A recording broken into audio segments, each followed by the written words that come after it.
Assalamualaikum and a very good morning to Sir Muhammad Rizwan and my fellow classmates. Today we from Group 6 will be presenting Seminar 1 and the topic is Supply Chain Management. Before we jump to the topic, let me introduce my teammates which consists of Nurul Adila binti Abdul Rashid, Nur Hazika Maliana binti Syahrul Nizam, Amiratun Atika binti Khairul Amri and me myself Khairunisa binti Mahazil. Supply chain management consists of materials requirement planning, enterprise resource planning, just-in-time, customer profitability analysis, and value chain analysis. However, all of this has been explained by our classmates previous weeks.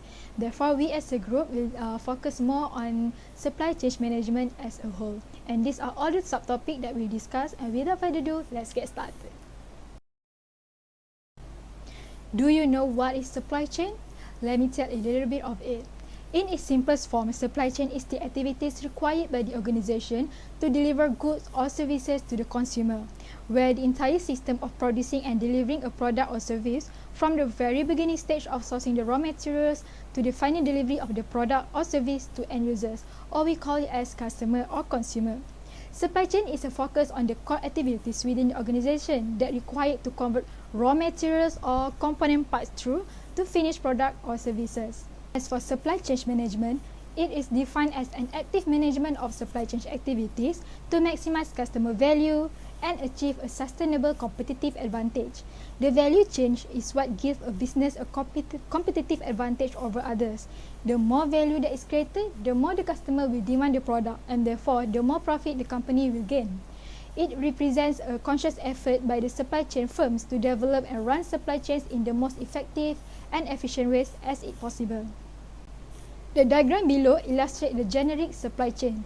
Generic supply chain is a crucial part of a business manufacturing process, from the sourcing and production of materials to distribution and selling. The cycle of the supply chain begins with the sourcing and extraction of raw materials.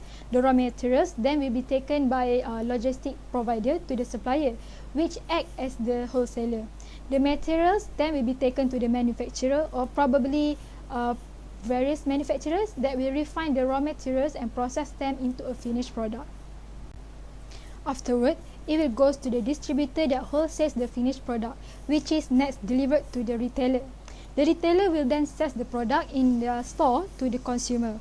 Once the consumer buys the product, this will complete the cycle. But it's the demand that causes the cycle goes back and drive the production of more raw materials, and the cycle continues. And now I will elaborate in details how the supply chain works. There are 5 components of traditional supply chain management system that consist of planning, sourcing, manufacturing, delivery and logistics, and lastly return. Okay, we'll go through one by one. First and foremost is planning.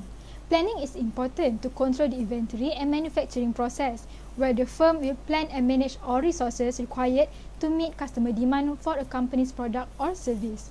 For instance, firms will predict the market demand using analytical tools and plan the required raw materials using certain material planning tools, such as material requirement planning. Secondly is sourcing. Sourcing is the process of electing suppliers who will provide the goods, raw materials or service that create the product services to meet planned or actual demand in the most economical and efficient ways.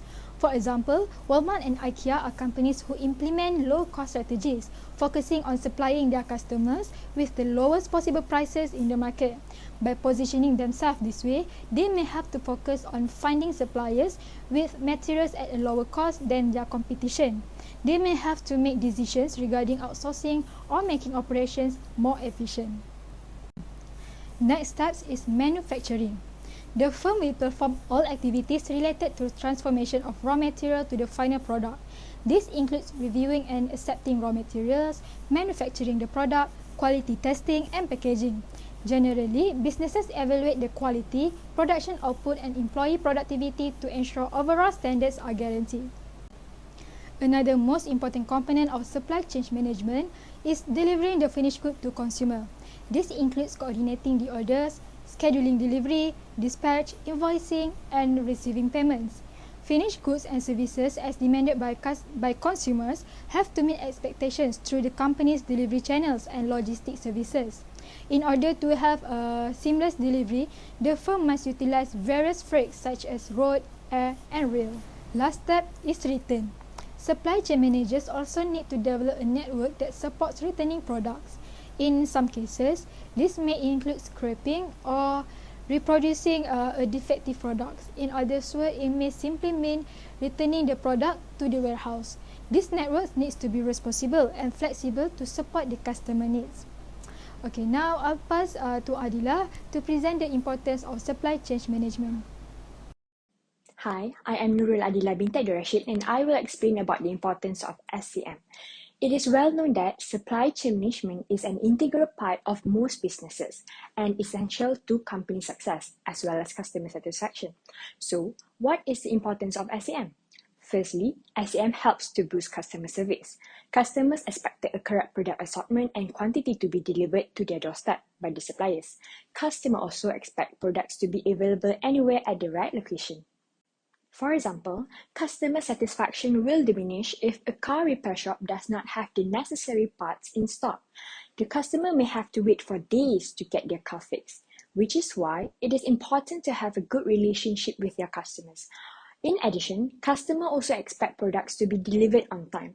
For example, customer satisfaction will definitely diminish if the pizza delivery is 2 hours late or when a Shopee or Lazada parcels are delivered in 2 weeks' time. Therefore, with good SCM, it will boost good customer relationships when their products and services are specifically fulfilled. Other than that, a well-managed SCM will reduce the operating costs. Operating costs consist of the purchasing costs, production costs, and the total supply chain costs. Retailers depend on supply chains to deliver expensive products quickly to avoid holding costly inventories in stores longer than necessary. This is because when the retailer holds product longer at the warehouse, they might not have enough space to store other products. For example, electronic stores requires fast delivery of 60-inch flat panel plasma HD TV to avoid high inventory costs since the electronic items will use bigger space. SCM will help in decreasing the purchasing cost of products.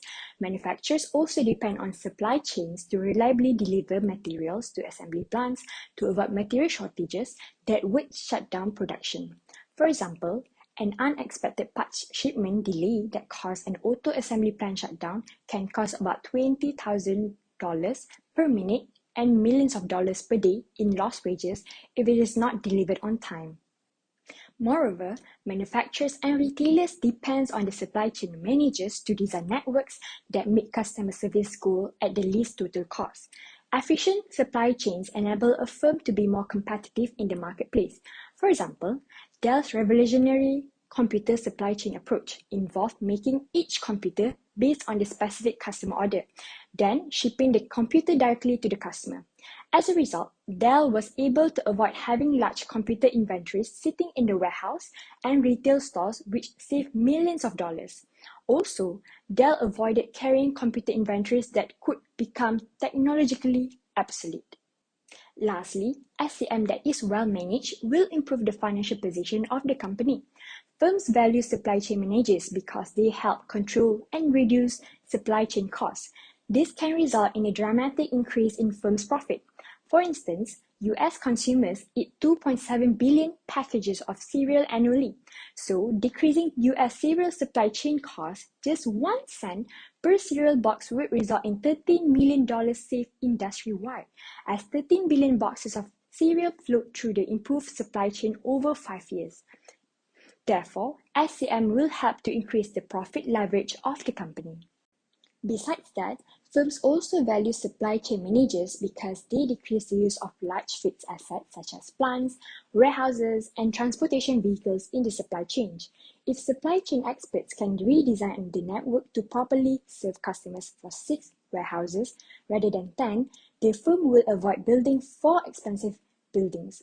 SCM will also help to increase the cash flows since the supply chain managers effectively speed up their product flows to customers. For example, if a firm can make and deliver a product to a customer in 10 days rather than 70 days, it can invoice the customer 60 days sooner. Supply chain management also plays a critical role in the society.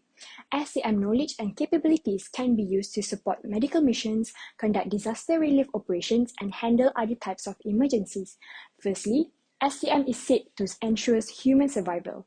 Human depends on supply chains to deliver basic necessities such as food and water. Any breakdown of these delivery pipelines quickly threatens human life. For example, in 2005, Hurricane Katrina flooded New Orleans, LA, leaving the residents without a way to get food or clean water. As a result, a massive rescue of inhabitants had to be made. Therefore, SCM is said to have to help in sustaining the human life.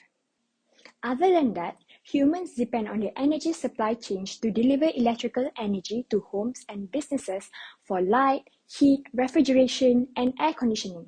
Logistical failure of a power blackout can quickly result in a threat to human life. For example, during a massive East Coast ice storm in January 1998, 80,000 miles of electrical power lines fell, resulting in no electricity for 3.2 million Montreal, Quebec residents. Due to the extreme cold, 30 died and 20% of all Quebec residents left home to seek heated shelter.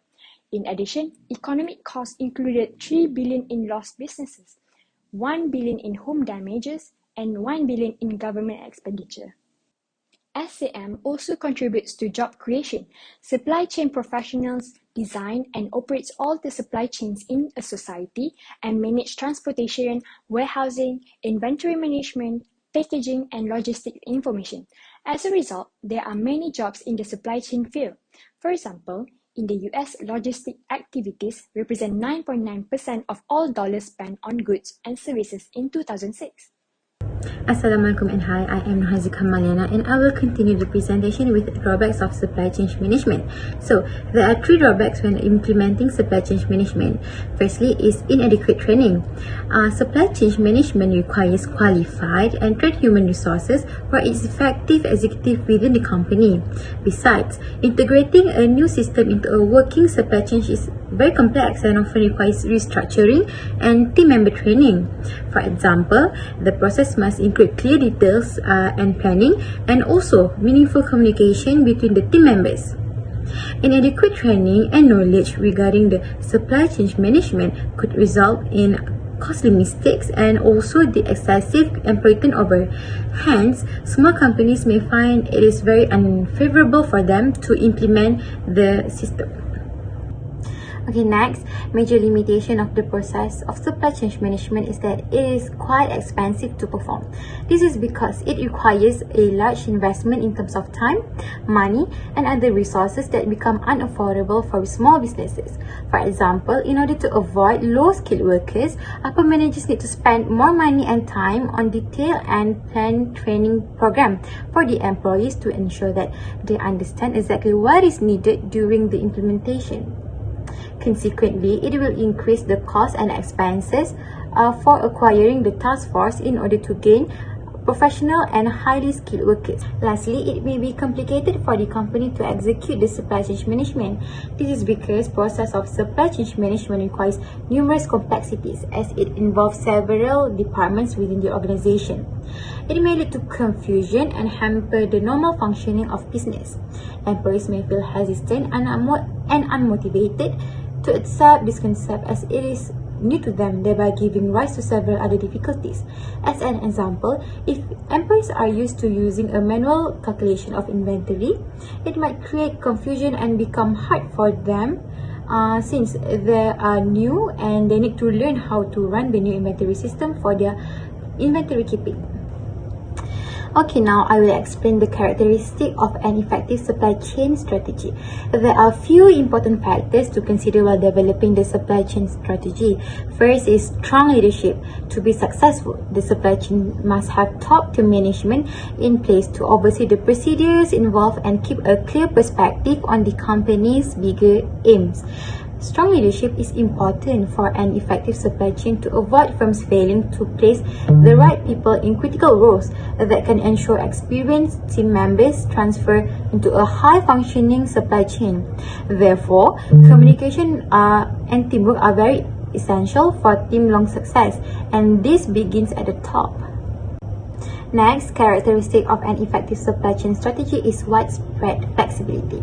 Consumers' relationship with products and services are more fluid than before due to technological advancements.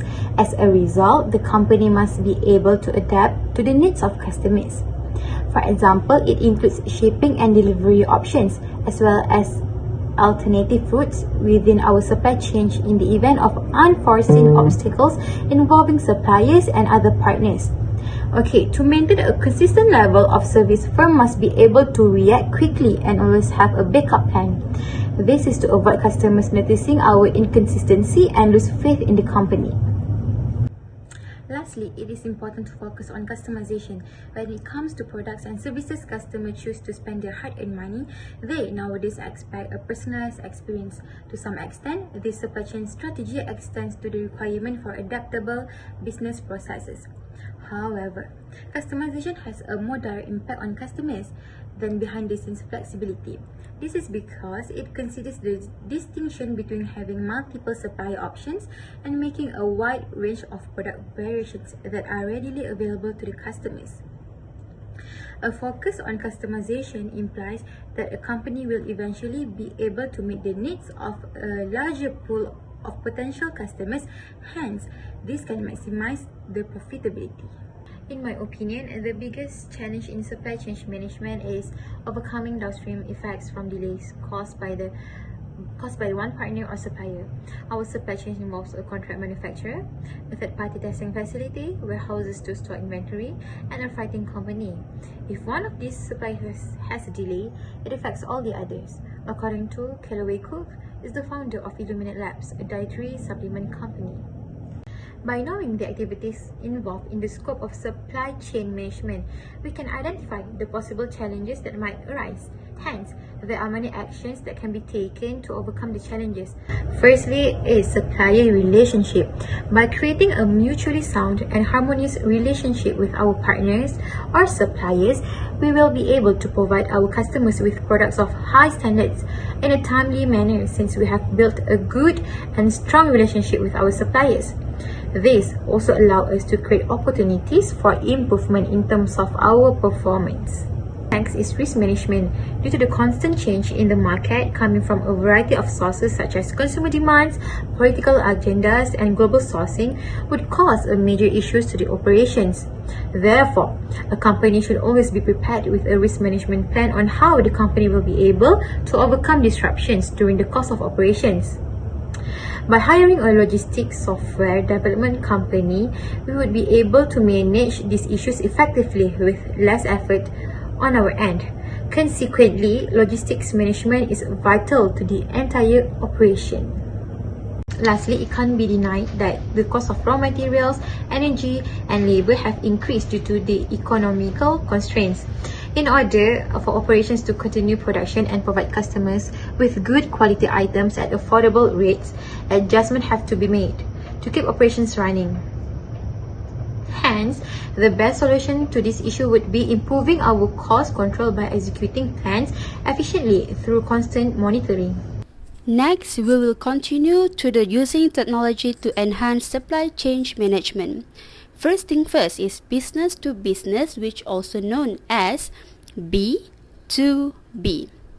B2B is where e-commerce activities that take place between a business and its supplier and customers. Second is electronics data interchange. EDI is electronic connection that link an organization's computer system with its customer and suppliers. Next is business to consumer, also known as B2C. E-commerce has exchange between business and its non-business customers, which means it is online sales of products such as purchase or search for the product online. Last but not least, ERP. ERP means Enterprise Resource Planning, where there is a software packages that support information system that span different functional areas of organization, such as account payable, human resource management, or inventory management. The example of popular software system that people are using nowadays are Oracle, SAP, and Microsoft Dynamics. Next, we'll be move on to managing supplier. Supplier management is the process that ensures maximum values is received for the money that an organization pays to its supplier. There are 5 ways in managing supplier, which are relationship with supplier, selecting supplier, analyzing supplier costs, calculating the total cost of ownership, and last but not least, evaluating supplier performance. Relationship with supplier is where the company needs to develop good relationships with suppliers to help to minimize supplier and inventory related costs. This is because lower cost has the advantage of higher level of profit per sale. Besides, we will also want to improve our production lead time to reduce any inefficiency. Next, selecting supplier. Company needs to consider 5 main criteria. However, today we'll be explaining only 3 criteria, which are the first one, quality and reliability. The quality of supplies need to be consistent because our customer associate poor quality with us and not to our suppliers. Equally, if our supplier let us down with a late delivery or faulty supplies, we may let our customer down. Second is strong service and clear communication. Communication is important in ensuring a good working relationship with our supplier. From the initial briefing through continual feedback and routine meetings, our suppliers should communicate openly and regularly. We need our suppliers to deliver on time or to be honest and give us plenty of warning if they can't. Lastly is financial stability. It is always worth making sure our suppliers have sufficiently strong cash flow to deliver what we want and when we need them. A credit check will help reassure us that they won't go out of business when we need them the most. The third ways of supplier management is analyzing supplier costs. How to analyze suppliers? Cost that's linked with suppliers excluding the purchase price of material is equal to total cost of ownership. This total cost of ownership is equal to cost delivery failure, cost of holding inventory, cost of poor quality, and cost of purchasing. How to determine this total cost of ownership? Well, we can use activity-based costing, or also known as ABC technique. Next is calculating the total cost of ownership. There are 3 levels of supplier activities and costs incurred by buying organization. The first level is unit level activities. It is where activities that occur as result of problem related to fault quality or late delivery of material by supplier may lead to internal and external failure. The second level is order level activities. These activities are triggered each time an order is placed with a particular supplier. For example, ordering, receiving, inspecting orders, and also paying suppliers. Last but not least is supplier level activities. It is activities incurred over the course of a supplier contract, such as undertaking quality audit to evaluate the supplier, R&D activities that relate specifically to supplier. The last way of managing supplier is by evaluating supplier performance. How do we evaluate our supplier? We could use 10-Cs model. However, I will be explaining only 3 of them today. First, consider the supplier competence. Carry out a detailed assessment of their capabilities and compare them to your requirements. Then, consider what other customers believe. Second, our supplier's financial situation should be sound. Firms with cash on hand are much better positioned to weather economic ups and downs. So, we should know, does this supplier have a lot of cash on hand or they are financially stretched?